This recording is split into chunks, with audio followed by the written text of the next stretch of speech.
Ce magazine vous est proposé par le groupe NCA, Assurance et Banque. Les archives d'Afrique, Alain Foka. Bonjour à tous et bienvenue dans ce magazine consacré à l'histoire contemporaine de l'Afrique à travers ses grands hommes. Nul n'a le droit d'effacer une page de l'histoire d'un peuple, car un peuple sans histoire est un monde sans âme.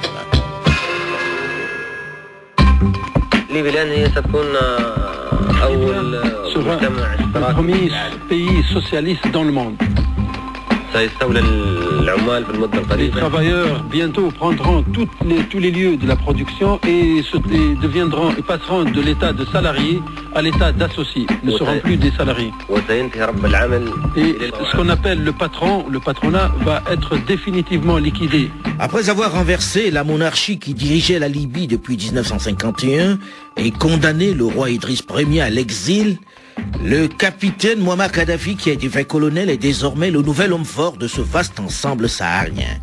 Avec une douzaine d'officiers avec qui il a perpétré ce putsch, prenant de vitesse les Anglais et les Américains, il a décidé de réaliser sa révolution.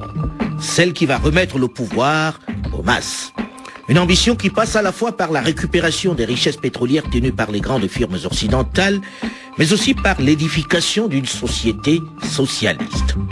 Mais un socialisme bien singulier qui ne ressemble pas, loin s'en faut, à celui qui a cours dans ces années-là dans le bloc dit communiste. Mais son plus grand projet, celui qu'il nourrit depuis sa jeunesse au collège à Sirte et à l'académie militaire à Benghazi, c'est la naissance d'un grand État arabe, une nation arabe. Le panarabisme symbolisé par le raïs égyptien Gamal Abdel Nasser, à qui il a souhaité tout de suite après le putsch remettre la Libye. Suite de notre série d'archives d'Afrique consacrée à Mouammar Kadhafi.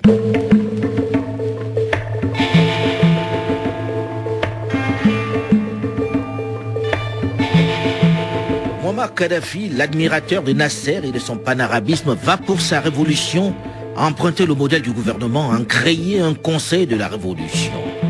Un conseil dont le but est d'affranchir économiquement la Libye en contraignant les compagnies pétrolières opérant dans le pays, en ajustant leurs prix aux possibilités des acheteurs occidentaux, puis en restreignant leur production, et enfin en augmentant les redevances. Un véritable pari lorsque l'on sait que jusque-là, les pays producteurs et exportateurs de pétrole, de l'OPEP, ne sont pas parvenus à faire bouger la position hégémoniste des mastodontes du secteur. Jean-Emmanuel Pondy, vous êtes professeur d'université et chercheur au Cameroun. Vous avez écrit un livre sur la vie et la mort de Mouammar Kadhafi, dans lequel vous évoquez justement ce bras de fer avec les compagnies pétrolières mondiales. En quoi sa stratégie était-elle plus originale pour qu'il obtienne ainsi de ces mastodontes ce que les pays de l'OPEP, l'Organisation des pays producteurs de pétrole, ne parvenaient pas à leur imposer jusque-là?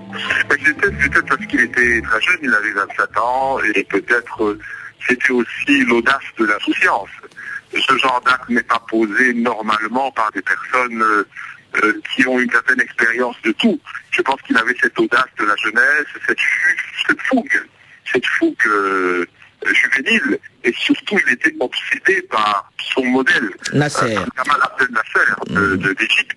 Donc il voulait poser un acte qui puisse le projeter dans la scène d'abord du Moyen-Orient et aussi peut-être pas, pourquoi pas, le monde entier. Après ce premier coup de force, Mouammar Kadhafi ne compte pas s'arrêter là. Il va parvenir, toujours sous la pression, à augmenter le taux d'imposition sur les bénéfices de 50 à 55%, et même le paiement des arriérés d'impôts de la période de 1965 à 70.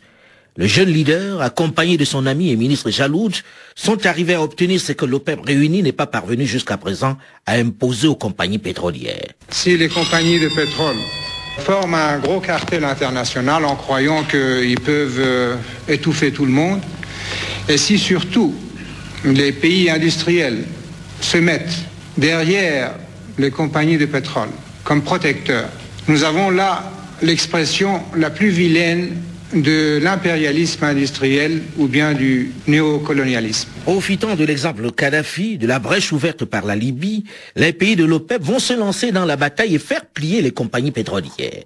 Ils obtiennent le 11 février 1971 à Téhéran l'augmentation des prix du baril de 20% chaque année et la hausse du taux d'imposition. Un succès que l'on doit à Kadhafi, qui pourtant n'a pas effectué le déplacement. Le 21 avril 1971, la Libye impose aux compagnies qui achètent son pétrole une nouvelle augmentation du prix. Le combat contre les pétroliers n'est pas fini. Le pire est à venir. Mouammar Kadhafi et son gouvernement, un bon disciple du président égyptien Gamal Abdel Nasser, sont bien décidés à récupérer les richesses nationales. Ils savent qu'ils vont rencontrer des difficultés, de la résistance des grandes puissances, notamment de la Grande-Bretagne et des États-Unis d'Amérique, qui, par exemple, en Iran, ont réussi à chasser du pouvoir par la CIA, en 1953, le premier ministre iranien Mohammad Mossadegh, qui a osé s'attaquer à l'anglo-iranienne. En décembre 1971, les soldats iraniens du Shah ont occupé les îles d'Abu Moussa, de la Grande et de la Petite Tombe, dans le Golfe, à la veille de l'évacuation de la région par les troupes britanniques. Pour punir le Royaume-Uni d'avoir laissé occuper ces territoires, le gouvernement libyen nationalise British Petroleum, BP. Le prétexte est tenu, mais l'enjeu de taille. BP détient la majorité du gisement de Sarir, le plus important du pays. La toute-puissante BP. Naturellement, le mastodonte utilise ses contacts et sa puissance pour punir la Libye. Il parvient à faire interdire à la vente le pétrole de la Cyrénaïque. Après une querelle juridique tumultueuse, un accord est conclu. La Libye reprend le contrôle de l'ensemble du gisement. L'accord trouvé par Omar Muntasser, le sous-secrétaire d'État libyen au pétrole, propose que la propriété des gisements soit cédée au gouvernement, moyennant bien sûr une indemnité. Et les compagnies pétrolières peuvent continuer d'extraire le brut et de le commercialiser contre rétribution pour le compte de Tripoli. BP est battu et ne peut que se plier. Le modèle va aussitôt inspirer d'autres nations productrices de pétrole. Ainsi, malgré la tentative de réorganisation des mastodontes, l'Irak va nationaliser l'année d'après, en 1972, l'Iraq Petroleum Company, dont les principaux actionnaires sont Shell, BP, Esso, Mobil et la compagnie française des pétroles. C'est la fin de la domination anglo-américaine sur le pétrole irakien. L'Arabie Saoudite, à son tour, tord le bras à Aramco pour qu'il lui cède 25% de son capital. Désormais, la peur a changé de camp. Le jeune putschiste de 27 ans qui a pris le pouvoir en Libye a réussi son coup de force et gagne le respect, voire la crainte de ses pairs. Son bras de fer ne fait que commencer. Ce qui d'ailleurs inquiète sérieusement les grandes puissances qui commencent à se méfier et à se protéger de cet impétueux trouble-fête qui menace leurs intérêts.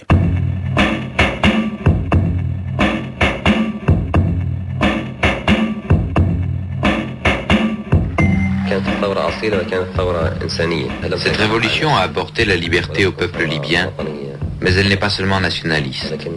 Elle est aussi pan-arabe, en œuvrant pour l'unité arabe et en contribuant à sa prospérité. De plus, elle est mondiale et ne se referme pas sur elle-même. Nous entendons par liberté celle de l'homme et de la patrie. L'homme doit nécessairement se libérer des liens qui l'assujettissent. Il doit se libérer politiquement de toute tyrannie, telle la tyrannie exercée par la royauté déchue, et de tout colonialisme, tel celui concrétisé par les bases étrangères qui étaient implantées en Libye. L'autre chantier de Mouammar Kadhafi, celui qui l'a également poussé à renverser le roi Idriss Ier, est le panarabisme. Il rêve de fusion, une fusion symbolisée par son idole Gamal Abdel Nasser d'Égypte. Il rêve d'une grande nation qui redonnerait au peuple arabe sa fierté et sa puissance. La religion musulmane qui est fédératrice et universelle doit en être le socle.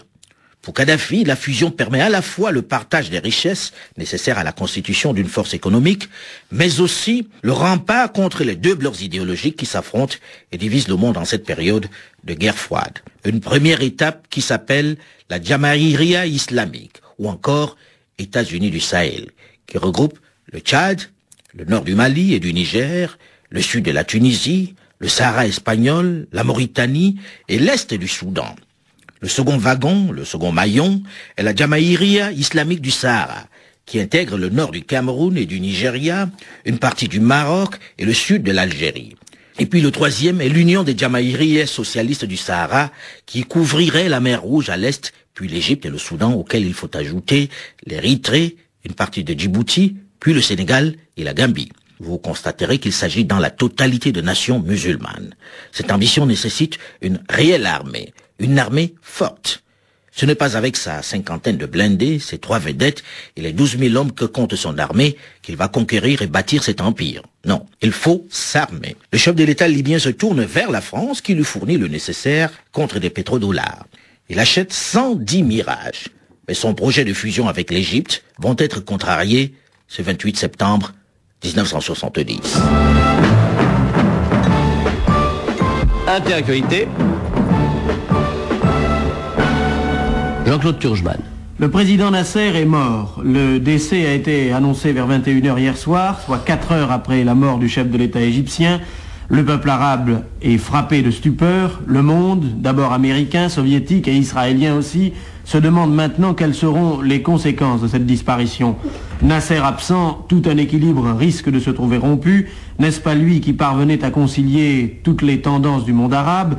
Hier encore, tous les quotidiens publiaient la photo du président Nasser, souriant, élégant même, devant Yasser Arafat et le roi Hussein, se serrant la main. La disparition du raïs égyptien ne suscite pas d'inquiétude et de désolation qu'en Égypte. Pour Mouammar Kadhafi, c'est une véritable tragédie. Cela risque de contrarier sérieusement ses projets, notamment celui de la fusion avec l'Égypte. Surtout que son successeur, Anwar el-Sadat, ne jouit pas du même charisme que Nasser. Il se méfie un peu de ce bouillant colonel, un peu trop pressant. Même s'il reste courtois vis-à-vis de Kadhafi, il manifeste tout de même un certain agacement devant son insistance. Pourtant, alors que Mouammar Kadhafi commence à désespérer, Anwar el-Sadat, qui a d'abord accepté d'adhérer à l'Union des républiques arabes, réunissant le Soudan, la Libye et l'Égypte, va contre toute attente annoncer à Kadhafi la fusion totale de son pays avec la Libye. Une date est même fixée, le 1er septembre 1973. Nous en arrivons maintenant au problème du Proche-Orient. Eh bien là-bas, la carte va changer de visage. L'Égypte et la Libye ont décidé de réaliser le plus tôt possible, on parle du 1er septembre, l'unité complète.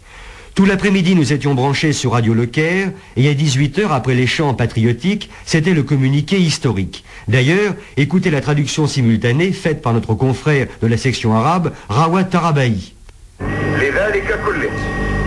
Pour répondre à l'attente des Arabes, épris de socialisme et d'unité, les directions des révolutions d'Égypte et de Libye ont décidé de faire l'expérience de l'union. Tout en respectant la constitution de la Fédération des républiques arabes, les présidents de Libye et d'Égypte, entourés des hauts responsables des deux pays, ont décidé l'union complète entre l'Égypte et la Libye le plus rapidement possible et de la façon la plus solide. Kadhafi voit déjà la première partie de son rêve se réaliser. Il se sent de plus en plus leader dans la sous-région.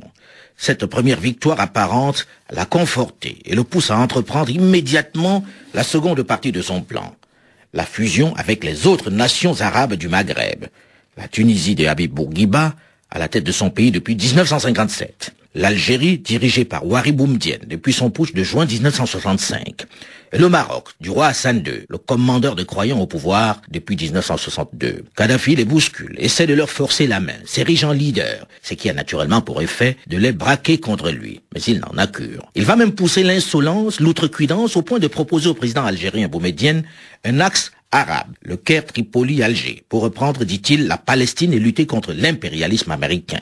Mais le comble est atteint lorsqu'il s'invite en Tunisie, en l'absence de Bourguiba, sans aucune sollicitation, pour parler de son unité arabe devant les jeunes cadres du parti destourien, celui du président. Sachant les dirigeants arabes hostiles à son idée de fusion, il choisit de s'adresser directement aux masses.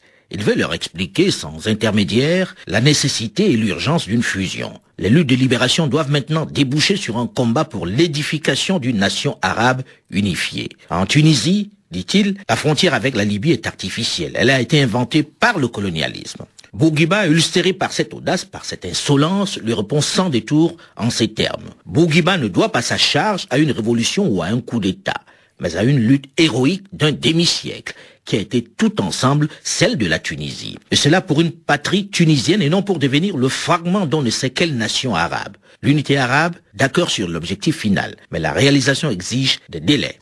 Fin de citation. C'est dit, il renvoie le truculent colonel dans les cordes. Les relations ne sont pas meilleures avec Ouari Boumedienne, le président algérien. Il se heurte sur la question palestinienne. Avec Hassan II du Maroc aussi, les relations ne sont pas au beau fixe. Normal. D'un côté, on a un roi et de l'autre, un révolutionnaire anti-royaliste. Dans ce contexte, la fusion semble de plus en plus irréalisable.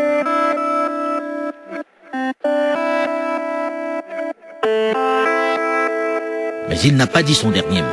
Il y a aussi l'Afrique noire et les différents mouvements nationalistes qu'il souhaite aider. Sur le plan intérieur, le régime politique qui s'installe en cette fin de décennie 60 ne veut pas perdre de temps. Kadhafi s'affirme assez rapidement comme le chef qui ne consulte plus les autres membres du conseil de commandement de la révolution pour tous les sujets.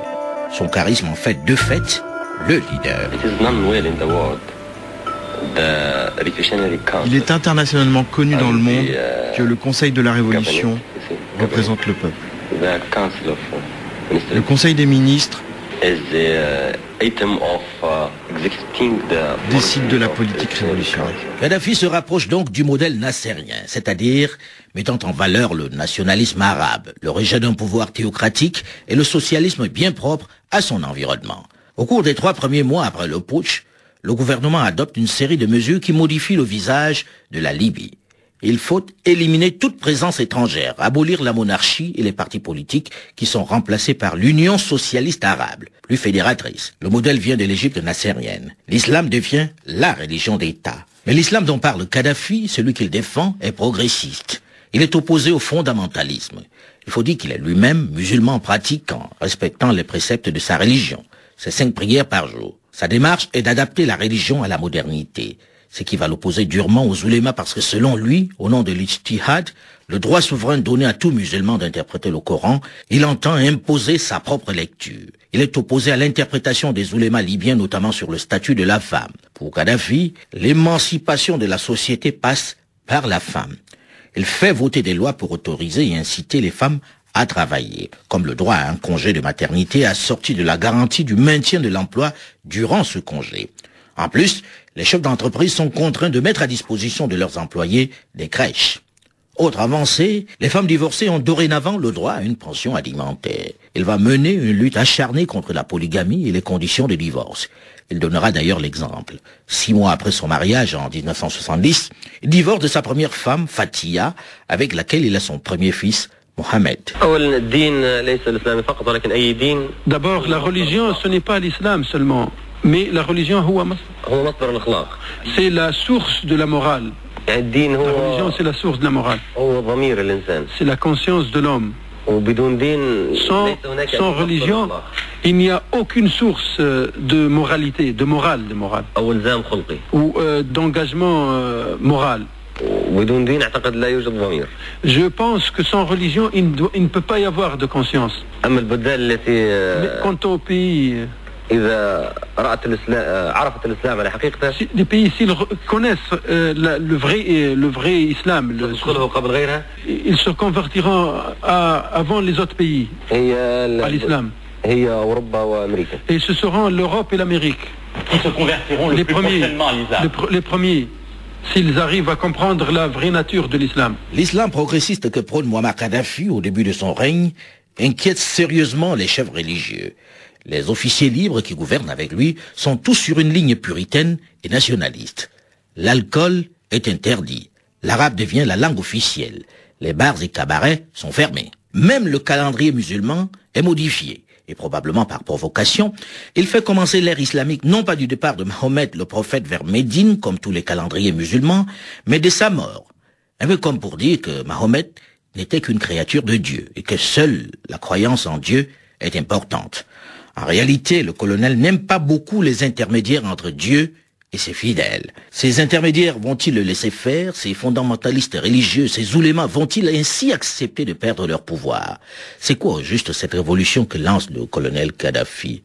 Suite de notre série d'archives d'Afrique, dans une dizaine de minutes, juste après une nouvelle édition du journal sur RFI. Dans cette seconde partie, nous y verrons un peu plus clair dans la pensée du jeune colonel. Et nous terminerons comme chaque semaine par le jeu Archives d'Afrique qui vous permet de gagner des coffrets Les leaders africains du XXe siècle, volume 2. Rendez-vous donc juste après une nouvelle édition du journal sur Radio France Internationale.